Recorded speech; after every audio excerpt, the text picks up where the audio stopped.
Méditation du 6 septembre, le corps parfait. En effet, comme le corps est un, tout en ayant plusieurs membres, et comme tous les membres du corps, malgré leur nombre, ne sont qu'un seul corps, ainsi en est-il du Christ. 1 Corinthiens 12, verset 12. En 1992, au moment des Jeux Olympiques, je vivais à Barcelone. Au moment des compétitions, on pouvait voir une grande quantité d'athlètes dans les rues et les places de la ville. Nous aimions, mon épouse et moi, deviner la discipline de chacun d'après son aspect physique. Il était très facile de détecter les joueurs de basket. Ils dépassaient tout le monde d'une tête. Les haltérophiles exhibaient des épaules et des biceps énormes et contrastaient avec les jeunes filles gracieuses de la gymnastique rythmique. Les coureurs de marathon m'ont surpris si petits et si affûtés. C'est évident, la pratique fait le corps. Et je me demande comment devrait être le corps du Christ. Certains pourraient penser qu'il devait avoir la silhouette d'un sumo, grand, puissant, lourd, statique.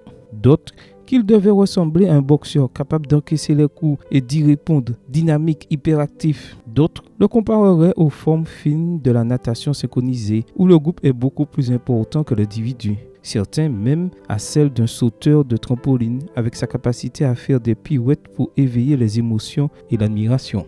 Je ne le vois pas ainsi. Je crois qu'il aurait la silhouette d'un jeune marcheur qui développe harmonieusement chaque muscle, tendon et nerf de son corps par une marche quotidienne dans la nature. Ses yeux sont habitués à scruter l'horizon. Ses oreilles distinguent les différents chants des oiseaux. Son odorat apprécie les parfums des saisons. Ses pieds avancent en rythme, en harmonie avec les bras et la colonne. Parler d'un corps parfait, c'est parler du fait que nous sommes tous un tout. Tu es membre du corps du Christ, n'en doute pas. Es-tu en forme, hypertonique ou hypotonique? Fais-tu preuve d'harmonie? Cela peut te paraître étrange, mais pour que règne l'ordre dans ta congrégation, pour que l'adoration soit appropriée, tu dois vivre dans l'équilibre. L'équilibre, c'est l'ordre, et ton équilibre, c'est l'équilibre des autres. Comment peux-tu faire cela? Facile. Commence par t'aimer toi-même pour pouvoir commencer à aimer les autres. C'est le point ni plus en t'oubliant, ni moins en oubliant les autres. Et ce n'est pas moi qui le dis, c'est Jésus. Voir Marc 12, verset 31. J'aimerais, quand arrive la fin des Olympiades cosmiques